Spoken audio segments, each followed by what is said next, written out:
নির্বাচন কবে হবে এবং কি পদ্ধতিতে হবে এই নিয়ে জনমনে নানা প্রশ্ন চলে আসছিল বেশ কিছুদিন হলে।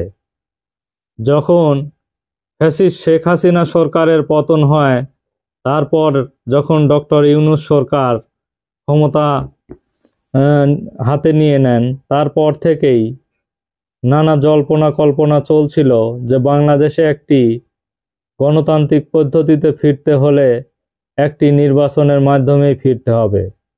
তার কারণে একটি নির্বাচন কমিশন গঠন করা হয় এবং নির্বাচন কমিশন আজকে একটি ঘোষণা দিয়েছেন যে বাংলাদেশের নির্বাচন হবে এবং কি পদ্ধতিতে হবে। ইতিমধ্যে প্রধান উপদেষ্টা ডক্টর মোহাম্মদ ইউনূস অলরেডি ঘোষণা দিয়ে দিয়েছেন যে আমাদের বাংলাদেশের নির্বাচন 2025 সালের শেষের দিকে এবং 26 সালের প্রথম দিকে হওয়ার একটি সম্ভাবনা রয়েছে বলে তিনি ঘোষণা দিয়েছেন।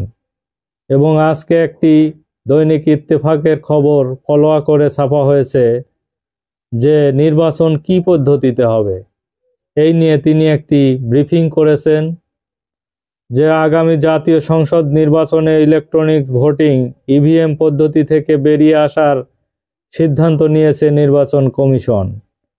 ইভিএম পদ্ধতি বাদ দিয়ে আগামী নির্বাচন সম্পূর্ণ ব্যালট আয়োজন হবে বলে জানিয়েছেন প্রধান নির্বাচন commission CC M Nasir Uddin. তিনি আরও বলেন, মঙ্গলবার 17 ডিসেম্বর দুপুরে রাজধানীর আগারগাঁ নির্বাচন ভবনে গণমাধ্যমের সঙ্গে আলাপকালে তিনি এ কথা জানিয়ে দেন। প্রধান নির্বাচন কমিশন সিসি বলেছেন, জাতীয় নির্বাচনের জন্য আমরা প্রথম দিন থেকেই প্রস্তুতি নিতে শুরু করেছি। প্রধান উপদেষ্টা জাতীয় নির্বাচনে যে সময়সীমা ইঙ্গিত দিয়েছে সেই অনুযায়ী নির্বাচন পরিচালনার জন্য আমাদের সময় ধরে প্রস্তুতি রয়েছে। তিনি আরও জানান, কমিশন জাতীয় সংসদ নির্বাচনের প্রাধান্য দিচ্ছে। স্থানীয় নির্বাচন বিষয়ে প্রধান উপদেষ্টার কাছ থেকে এখনো কোনো নির্দেশনা আসেনি বলে তিনি জানিয়েছেন। সীমানা পুনর্নির্ধারণ প্রসঙ্গে সিসি বলেন, ন্যায্যতার ভিত্তিতে সীমানা পুনর্নির্ধারণ করা হবে। অতীতে যদি কোনো প্রার্থীকে সুবিধা দিতে বা বঞ্চিত করতে উদ্দেশ্যপ্রণোদিতভাবে সীমানা নির্ধারণ করা হয়ে থাকে সেগুলো খতিয়ে দেখা হবে বলে তিনি জানিয়েছেন।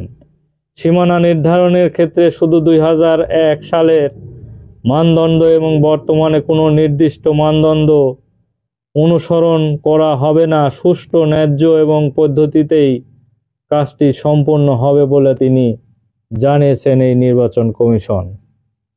তিনি আরও জানিয়েছেন, ভোটার তালিকা প্রসঙ্গে তিনি বলেন, বর্তমানে বিদ্যমান ভোটার তালিকায় অনেক অসঙ্গতি রয়েছে। 2 মাসের মধ্যে সংশোধিত চূড়ান্ত ভোটার তালিকা তৈরি করা হবে বলেও তিনি ঘোষণা দিয়েছেন। নতুন তালিকা তৈরির জন্য বাড়ি বাড়ি গিয়ে তথ্য সংগ্রহ করা হবে এবং মৃত্যু ভোটারদের তালিকা থেকে বাদ দেওয়া হবে বলে তিনি জানিয়েছেন। অনুপস্থিত বা বিদেশ থাকা ভোটারদের তথ্য যাচাই এবং ডুপ্লিকেট ভোটার শনাক্ত করে তালিকা সংশোধন করা হবে বলেও তিনি জানিয়েছেন। রোডম্যাপ প্রসঙ্গে সিসি বলেন, প্রধান উপদেষ্টার নির্দেশনা অনুযায়ী কাজ করা হবে। যদিও আনুষ্ঠানিকভাবে কোনো রোডম্যাপের ঘোষণা করা হবে না, তবে নির্বাচন কমিশন কাজের জন্য একটি অভ্যন্তরীণ পরিকল্পনা থাকবেই বলে তিনি জানিয়েছেন। এর আগে গত সোমবার নির্বাচন কমিশনার তাহমিদা আহমেদ বলেন, 2025 সালের শেষে 2026 সালের জানুয়ারিতে জাতীয় নির্বাচন আয়োজন করতে প্রস্তুত রয়েছে বাংলাদেশের নির্বাচন কমিশন। ওই দিনই সকাল মহান বিজয় দিবস উপলক্ষে জাতির উদ্দেশ্যে দেওয়া ভাষণে অন্তর্বর্তী সরকারের প্রধান উপদেষ্টা ডক্টর মোহাম্মদ ইউনূস জানিয়েছেন, সংস্কার ও ভোটার তালিকা নির্ভুলভাবে প্রণয়ন পক্ষে 2025 সালে শেষ দিকে অথবা 2026 সালের প্রথমার্ধে জাতীয় নির্বাচন হবে বলে তিনি জানিয়েছেন।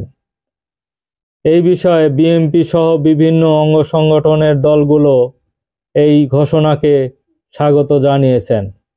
ধন্যবাদ সবাইকে।